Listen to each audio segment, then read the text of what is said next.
All right, what's going on? My name is Eric from the Eric Tries Too Hard podcast. Our son of a bitch. God damn it, ESPN. I'm gonna mute this guy. I guess you can't hear it because it's in my headphones. But anyway, fuck this. Well, thank you for checking out some more of my draft videos. Last year, this is the first one I'm doing of 2016. Last year, I posted 4 videos, and a lot of people watched them. I think that's because very few people are actually posting this kind of video, so I got lucky on that, but thank you for watching. Very sincere thank you. This year, for those of you who watched the last ones, there will be no crying babies. I got rid of it. No, she's upstairs somewhere probably. But yeah, so I'm doing it again this year. Hopefully it'll be good. The one thing I want to especially thank you all for are the comments about how when I drafted, people like Jordy Nelson and Arian Foster hadn't been injured. And I loved the comments after the season was over telling me how I was such a shithead for picking those players up. Can't believe you didn't know they were injured. Yeah, well, it hadn't happened yet, jackass. Anyway, no, but thank you for the people who said nice things. People who jumped in and discussed or debated and disagreed with some of the picks I made. Awesome. I'm happy with that. Do I sound happy? Do I sound defensive? You're defensive. So listen. So the way I do this is I'm not a football expert by any means, but I've only been following football for about 4 years now. However, I've been doing very well in fantasy football, and I attribute that to a combination of fantasypros plus the fantasy football subreddit plus various podcasts. And anyway, point is, I'm not a football expert. I'm very good at game strategy. And so that's kind of what I get at with these. For these, right now I usually use beersheets, but that's not going to be updated for a little bit, so I'm going to do 3 rounds this year, a total of 12 drafts. The first round, each round will have like one starting pick in each section. Like this one, I'm the first pick of the draft. I'll do another one in this round that's like, maybe 5th pick, another one maybe like 11th pick, and then as we get closer to the season, I'm going to jump and do, another pick in the draft, a whole series of it, and try to do this every week for the next 4 weeks. Preseason's about to start. Anyway, here we go. I'm first pick. I'm going to take Antonio Brown, the, go-to first pick so far. And I love that this is a PPR draft, by the way, 12-team. I love that wide receivers are now being valued a lot more, especially in PPR, but even in standard. That's a strategy I've been using since the first year. I didn't know what the fuck I was doing. I really didn't at all. I went to my first draft drunk without knowing a single football player's name. I did terrible every year since then. I've done extremely well. And now, anyway, I've been using a lot of, always drafting wide receivers way before. I loved last year. I picked 12th. The chance that whenever I had the option, I would pick 12th. Because I loved how late wide receivers were going, and I would routinely snag people like Julio Jones and Demaryius Thomas and DeAndre Hopkins going pretty late, but like all these people who were going extremely late in drafts, which was awesome. Anyway, the market has corrected itself, so yeah, I actually really like having a top 3 pick in drafts this year, which is very rare. But since people are finally realizing what the league is doing and the best 3 wide receivers are going first, especially in PPR. In PPR, it's insane. There's no reason why you should have ever not been taking wide receivers early. But that's kind of the point I'm trying to make. Typically, I use that to choose to take a later pick because I know that's when the players I want are going to be there. It would be foolish to have a first-round pick last year and take somebody like Julio Jones when they were going much, much later, and you could get a much better second-round pick. You always want to zig when people zag, so the way I'm trying to correct... This is like the year where everyone's finally figuring out the right strategies for drafting, which can suck, but if you zig when they zag, then you're doing great. My strategy for zigging when they zag, as far as, the top wide receivers, is to just aim for, when you have the option, aim for a higher draft spot. I know that sounds obvious, but again... it's less about, I usually focus on how do I get the best first round pick and the best second round pick. Right now I'm focusing on how do I get the best first round pick and third round pick. The this year's, draft class or whatever you want to call it, the first 2 rounds are pretty stacked. Last year, I think it shorted out halfway through the second round, but now it kind of shorts out in the beginning of the third round. So it's extra great to have that early round pick. Which sucks because it's common strategy for any fantasy player to just go, oh no, I want the highest up round pick possible. But this year it's especially important to get that, I think. I don't know. It just depends on who you draft with and whatnot. So anyway, we'll get to other stuff later. I'm drafting on ESPN. I like to draft on ESPN because I noticed when I posted ones drafting from ESPN, more people saw it. I don't know why. Maybe it's the familiar logo. Maybe it's the tags. Who knows? Either way, the one thing I don't like about it is that at least, I can't really see which teams. Like, I know on a fantasy football calculator, you can have. I'm using hand gestures. You can't see me. They have every team's picks up on the board, like a live draft board, and I like that because then I can start really kind of using game theory to figure out, okay, who is this? What strategy is this player going for? Is that going to impact the players I'm going to take? Fortunately, it's early enough to not have to worry about that. All right, so like I said, I'm more of a strategy experienced person than football, but I'm still going to talk about the players that are getting picked. This is where I could just be so full of shit. We'll see. So anyway, I picked Antonio. As predicted, the next couple picks, Odell, Todd Gurley, Julio Jones. I mean, personally like Todd, I wouldn't have picked there, but, close enough.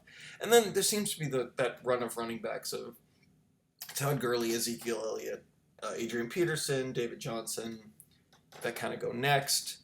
I know DeAndre. It's just how you feel. I would have, honestly, it sucks that the drop-off from the top 3 wide receivers to wide receiver 4 and 5 is so stark that, you feel like an idiot taking a Hopkins or, I guess who else would you take there at 4? But it's at that rate, you might as well, if you can, choose to have a mid-round pick so you can take an Ezekiel Elliott, an Adrian Peterson, or Todd Gurley. Or even a DeAndre Hopkins if he falls. It's just I hate pick number 4 this year. I have a spreadsheet of all the different picks and practice drafts, and I modify it for keeper leagues and all this shit. But consistently, I love picks 1, 2, and 3. Hate 4. I forget 5 through 8. I think I like 5 through 7, and I think I hate 8, and then I like 9 through 11, and I hate 12.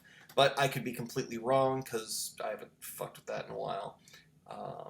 Sorry, that was the medical term. I have not used that specific Excel spreadsheet in a few weeks to draft. And I know things have changed with somewhat potential injuries and different players climbing and falling in training camp.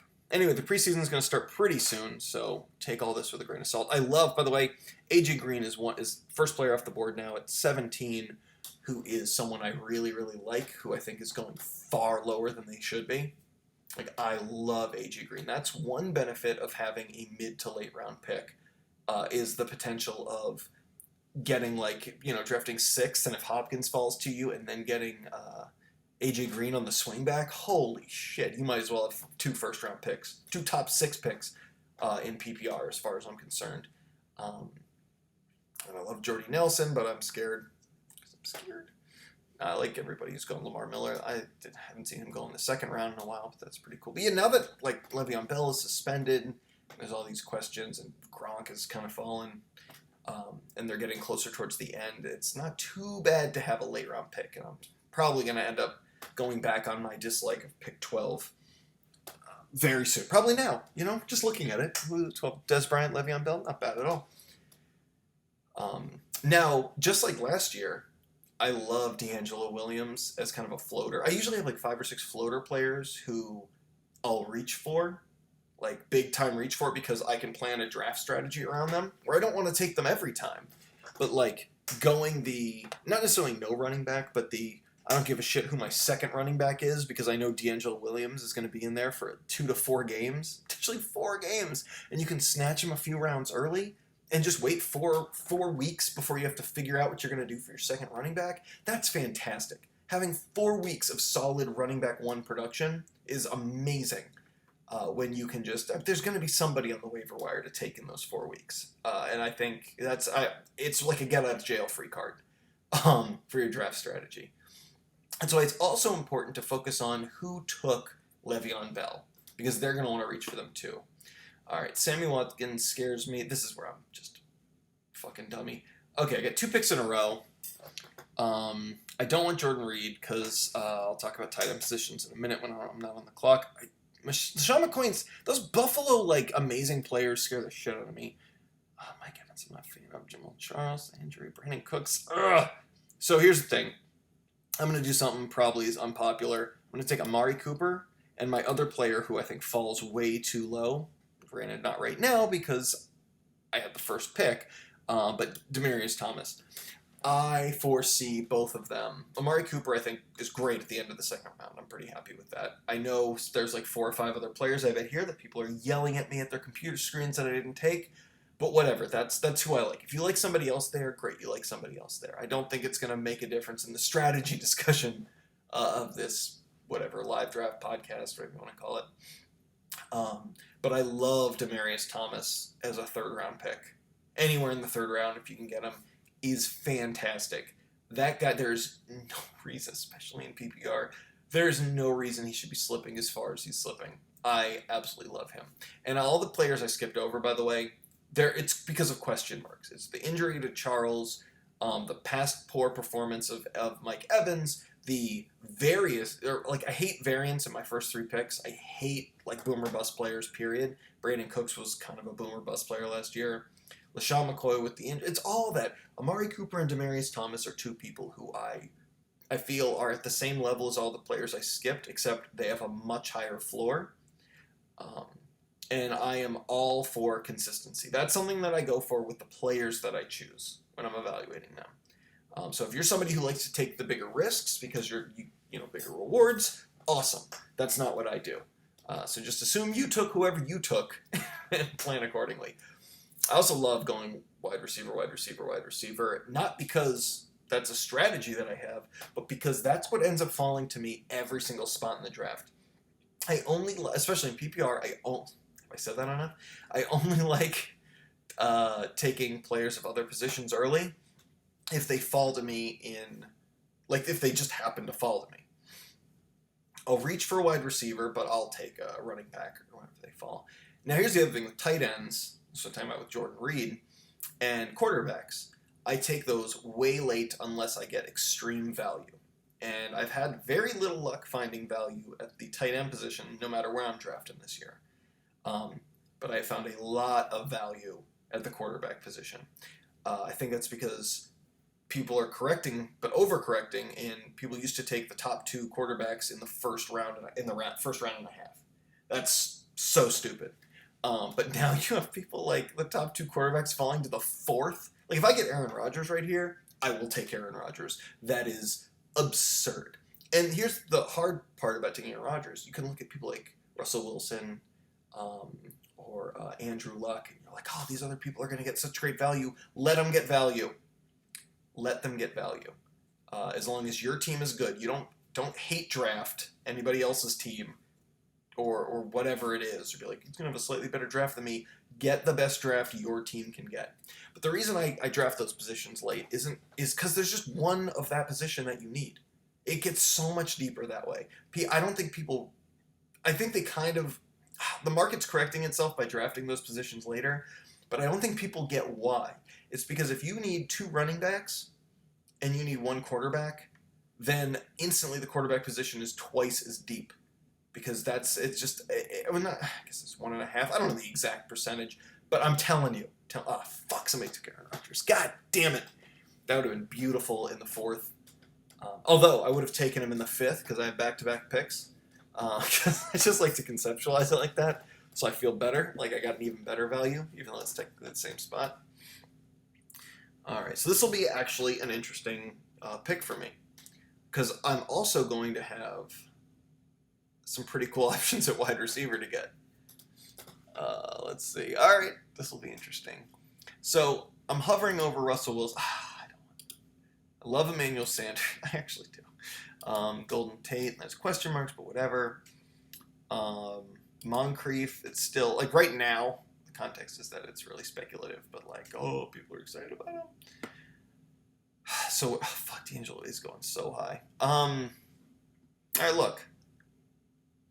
Those are question marks, and then the whole Michael Floyd, John Brown. Shit. Parker. All right. I took Michael Floyd. Probably shouldn't have done that. I probably should have just taken Russell Wilson.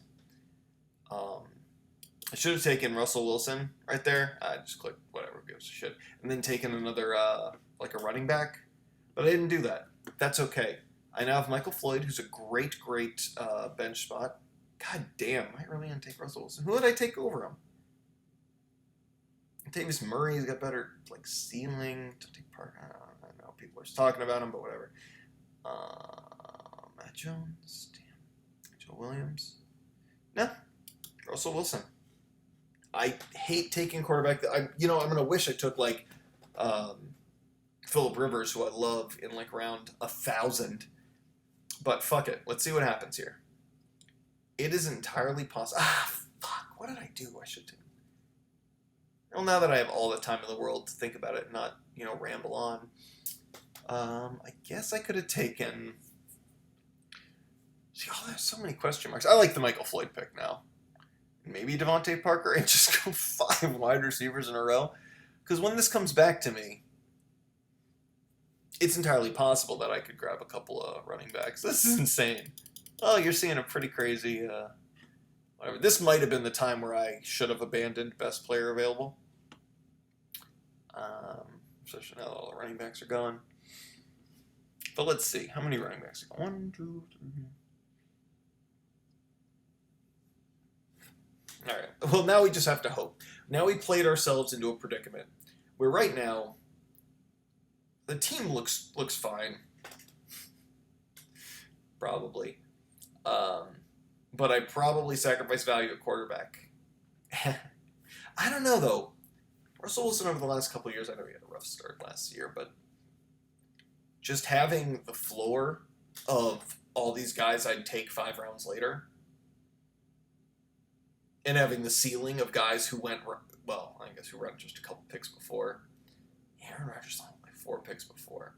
See, that's the thing, though. I'm talking myself out of the move I made, but it was probably the right move. I like the Michael Floyd pick. I'm trying to think who else. Jeremy Hill, yeah, sure. But, like, Jeremy Hill, if he doesn't do well, he's not a guy. Like, okay. There are a lot of players who, and it just determines who's in the top 24, because it's a 12-team league and you play 2 running backs, who winds up in the 24. If every running back sucks because everyone's going by committee, then, yeah, it changes the value of things. Granted, I'm not drafting. I think a lot of people make the mistake of drafting for week 1 when they should be drafting for the whole year.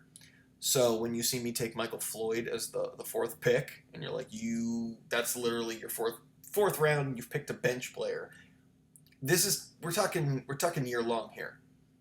And I'm hopefully going to get John Brown on the swing back. And there's a couple of late round like running backs that I might get, and we'll see what happens. I don't think I'm going to get D'Angelo Williams or Melvin Gordon. I think they're going to be gone. But yeah, like the way these quarterbacks are flying off, I would. Fucking fuck. Well, we're going to see in a couple picks, aren't we? About 6 picks. We'll see how stupid I am. But I think the Michael Floyd thing, that's a great year-long, plan in case, Amari or Demaryius doesn't work out, or like one of them gets injured, or Michael Floyd like blows up. Having 4 guys is great. No, I don't think it's for trade bait. I think it's for like actually starting year long. The Tom Brady, I love the idea of grabbing Phillip Rivers and Tom Brady, though. Like, that's the other thing. Who else would I have taken, though? Like, I kept looking, okay, that's what I was kind of talking about earlier with these running backs. Like, I'm looking at Jeremy Hill. If he only plays mediocre, I'm not going to want to start him. DeMarco Murray, if he's in kind of a share situation or he doesn't come through or the O-line just sucks that bad. Same with if Washington's offense isn't that great. I'm not going to want to start these guys, like, maybe as like, wide receiver 2s, but all these people that I've taken before are so much more valuable than them. Same with Langford. And Golden Tate and Emmanuel Sanders are up in the air. No, I don't think they're as good as Michael Floyd's. They kind of, yeah. Latavius Murray might have been the only one. All right, let's see what the fuck. All right, we got D'Angelo Williams, Frank Gore, Melvin Gordon, Giovanni Bernard, Merritt Abdullah. Tom Brady is still there, so that kind of hurts my heart because I'm like, yeah, I can take somebody else. Yeah, but who else would I have taken? Maybe Woodhead? That's reaching so far deep, though. If I had Rodgers right there, oh my god, that would have been insane. And all these guys are a whole level beneath. All right, so here's where we grab our running backs. We're going to do the plan I kind of talked about with D'Angelo Williams. So boom, I got a guy for four games, great, potentially, depending on what Le'Veon's suspension does. Melvin Gordon, yeah, I know it's question marks because, like, what if he just sucks? What if he's amazing? So that's a boom or bust player in my head. Frank Gore with Andrew Luck back. I believe in Andrew Luck. Oh, Giovanni Bernard. All right, so now I guess I really am just going for who has the most upside, and I think Frank Gore does, especially for the beginning. So I'm going to end up drafting some more running backs, and on the waiver wire this year, I plan to be picking up a lot of running backs. I have a very good feeling that the waiver wire and running backs is going to be plentiful, at least for running back twos. So right now I'm looking at, say, maybe Frank Gore gets injured halfway through and D'Angelo takes a back seat. Right now I'm looking at an unbelievable wide receiver core with a great guy on the bench. I guess I could have taken, did somebody already take John Brown? Dummy dum dum? Yeah, somebody must have taken John Brown already, right? Sanders.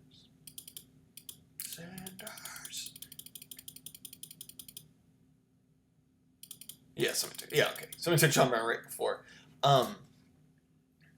Yeah. All right. Well, I still have Michael Floyd. Oh man. All right. So that worked out okay. Look at that. Now, if Russell Wilson was Aaron Rodgers, man, that'd be absurd. But then again, for all we know, Aaron Rodgers and Russell Wilson could be on the same level. With Russell Wilson's rushing, we'll see. But I do love the Tom Brady Rivers thing. But again, that's the whole value thing. Who would I have rather taken, Russell Wilson or who else? Like Russell, I mean, yeah. I think this is a case where it just happens to be who falls to you, and it's like just what I was talking about before I did all this, started questioning myself. It's like you're going to see other people get great value, and you just have to go, well, that's what happens. Like somebody just took Arian Foster pretty late. If it turns out that Arian Foster is fully healthy and looking great in the next couple weeks, and he's the go-to guy, because I guess, yeah, is it a Jai? Who's the other one? Is it Jai? Who's out? Anyway, I could be wrong on the name.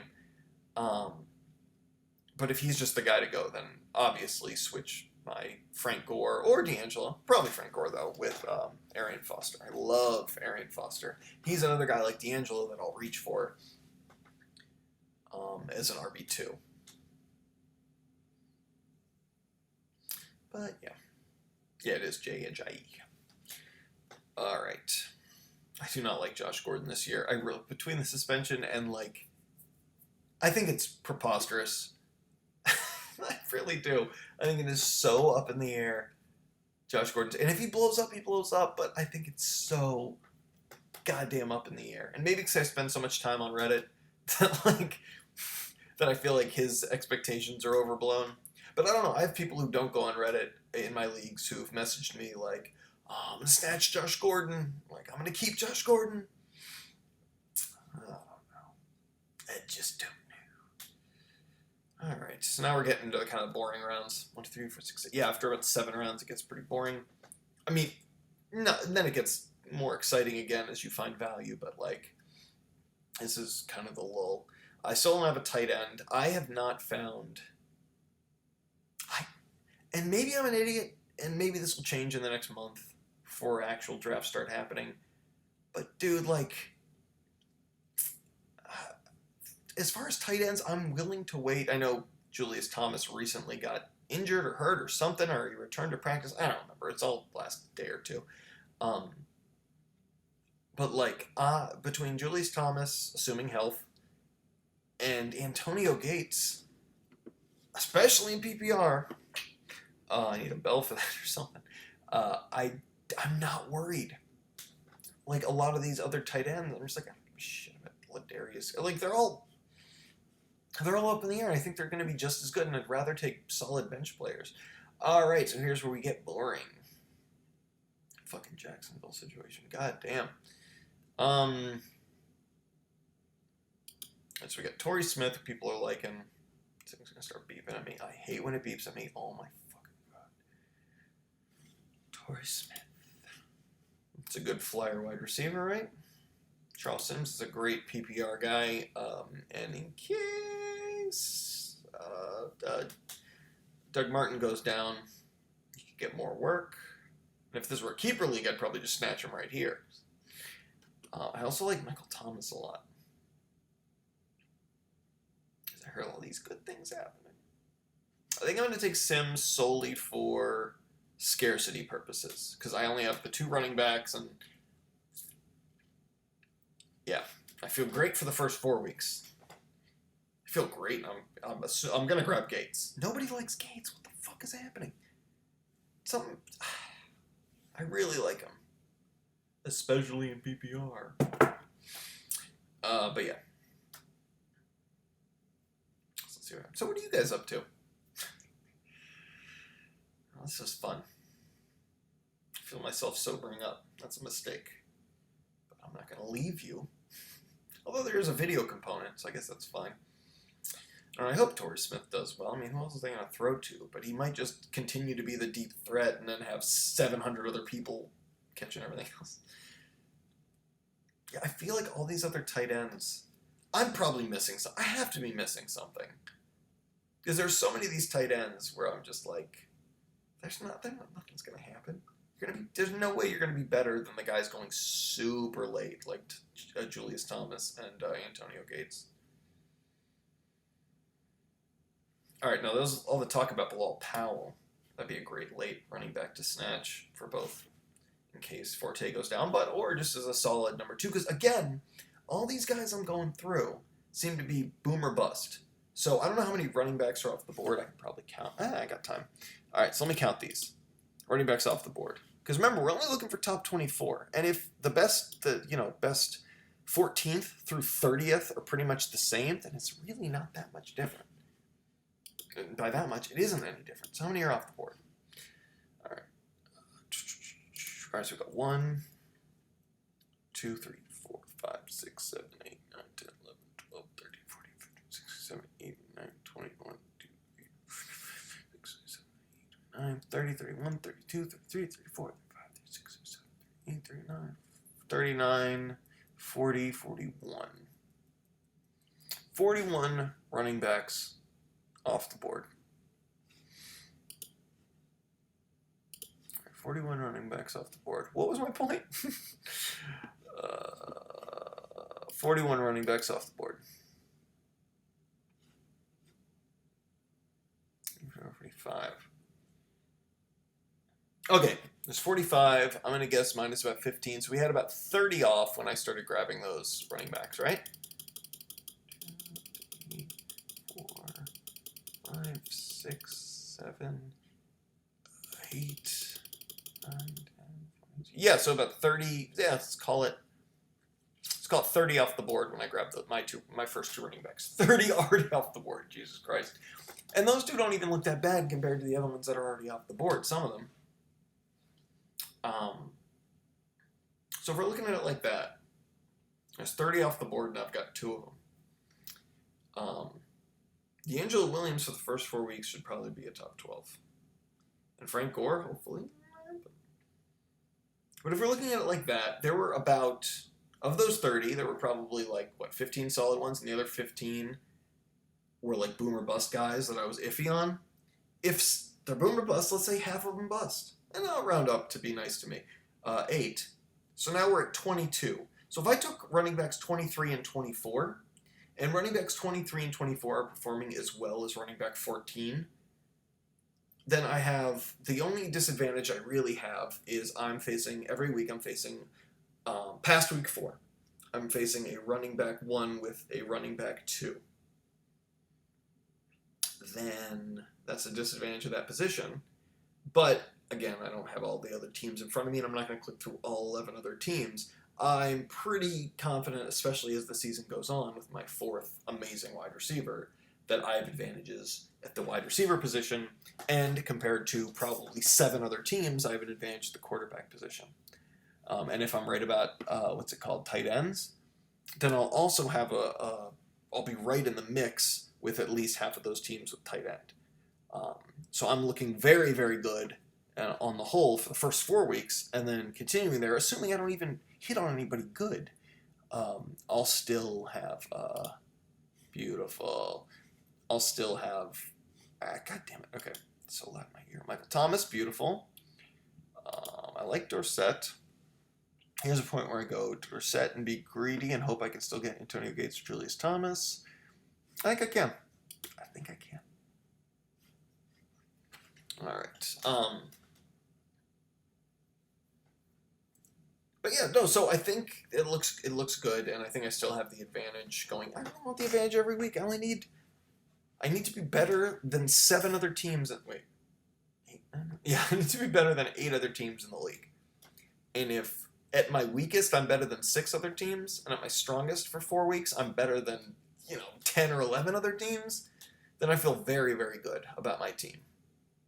Losses are a resource. If I go in 4-0 and then have to take a loss or 2 while I figure my shit out with the second running back situation, because a lot has to happen for my wide receiver and flex situation to be bad.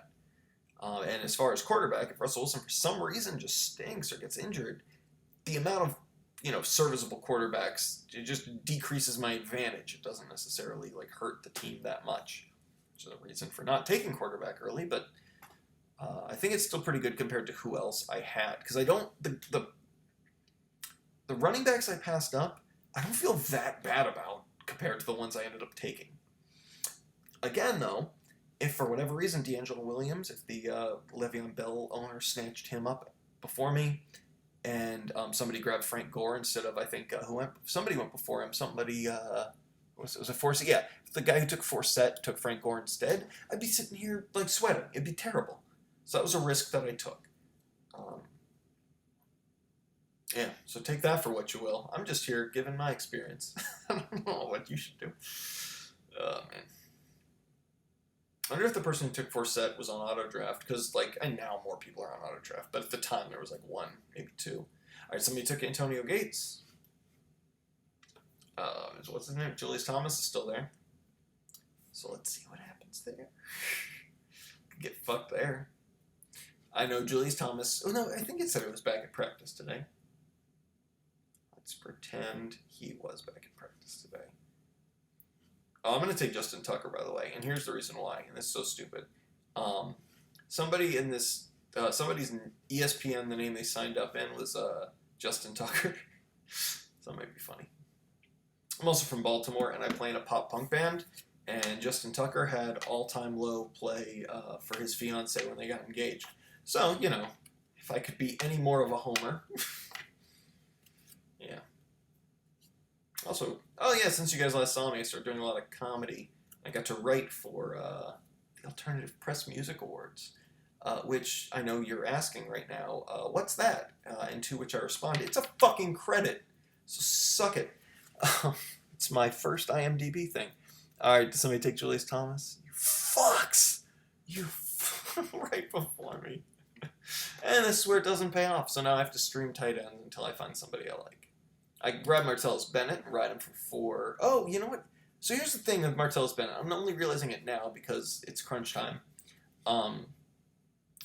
Is that Edelman might not play during Brady's suspension because he's kind of injured. Their wide receiver core is not looking the greatest. He might run a lot more 2 tight end sets. And if 700 people decide to cover Gronk, then 700 people cover Gronk. Somebody else will take Justin Tucker. No, I'll take him. Fun. Fantasy football is fun. All right, so... Yeah, so we'll see. So maybe the first 4 weeks. So after 4 weeks, I'm really trying... And, well, Martellus Bennett falls apart in October anyway. I very well could have a solid tight end and running back for 4 weeks, which gives me some time to figure out what I'm doing. It gives some time for potentially Charles Sims to break out. Did I really only take one other backup running back? It's fine. Because here's the other thing. There are people taking flyers right now and taking second quarterbacks right now and taking second tight ends right now. That's another thing. And a lot of people going zero running back because they're just taking a shit ton of like backup tight ends or mid-range tight ends. Or tight ends, I mean running backs. And a lot of people freak out about that. And it's kind of like the inverse of the whole, like, we can just wait until you don't have to take two quarterbacks because the other one's going to be on the waiver wire. It's the inverse where people will start to realize, ah, shit, I can't hold on to all these extra players, and they'll drop them to the waiver wire. So the waiver wire is going to be full of players who aren't there right now pretty soon. That said, I should probably just take DeAndre Washington. I should take flyers on running backs. Because that's, I mean, let's be honest as shit. And is Spencer Ware the guy? He's like Smallwood. Didn't somebody say, God damn it. Running back. I feel like I heard. Well, no. Spencer Ware the actual handcuff? Is that going to show me anything? No. God damn it. I'm going to take Wendell Smallwood because I heard something about Ryan Matthews potentially sucking or getting hurt. All right. I'm going to be using beer sheets for defenses anyway. That's the last thing I take. Although, if you play in an IDP league, most people take IDPs at the very end.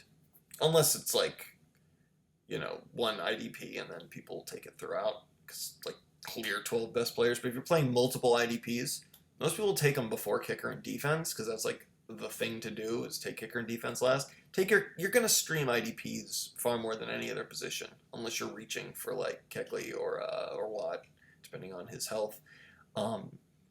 So definitely take the IDPs after kicker and defense. Unless, what's his name? Like the top 3 or 4 kickers have been taken, the top 3 or 4 defenses have been taken. But if you can get the jump on it versus everybody else, take your IDPs after your kicker and defense. Again, it's all about value. That's just going to wrap up. The Bills have a good defense. The Rams had a good defense, probably. I forget. Ravens, do we have our people back? I'm from Baltimore. I think I already said that. I mean, I'm just going to take whoever's at the top. Or Rams. I feel like I enjoyed the Rams at some point, right? I don't remember the moves that have been made off-season in most teams' defenses. I'll take the Bills because of shit. Pretend that was the best defense available. Chris Hogan. Who else is there that I could have? Yeah, and look at all these people who are still... Like Andre Anson and Chris Johnson, Alfred Morris. I forgot about Alfred Morris. All these people who are still going to be on the waiver wire when the season opened.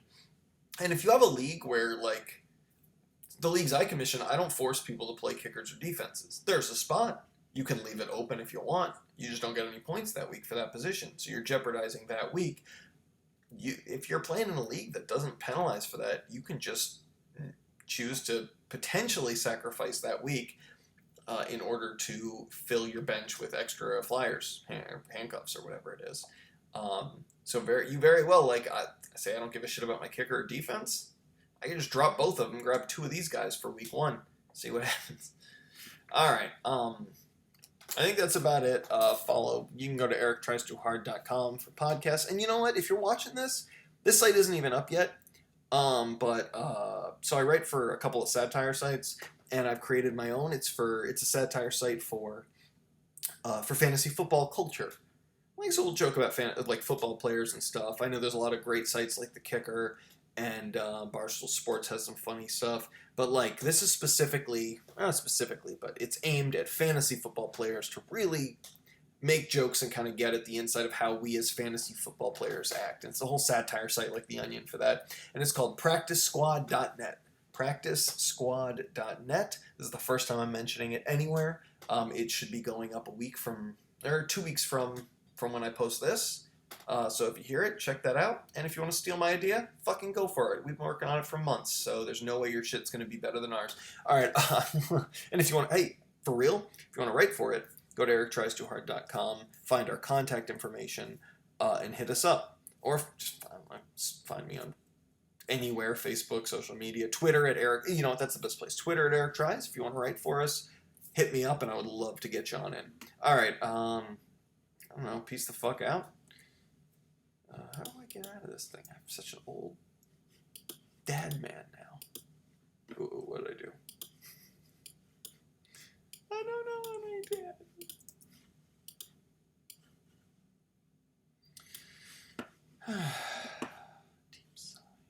Question is, am I gonna cut all this out?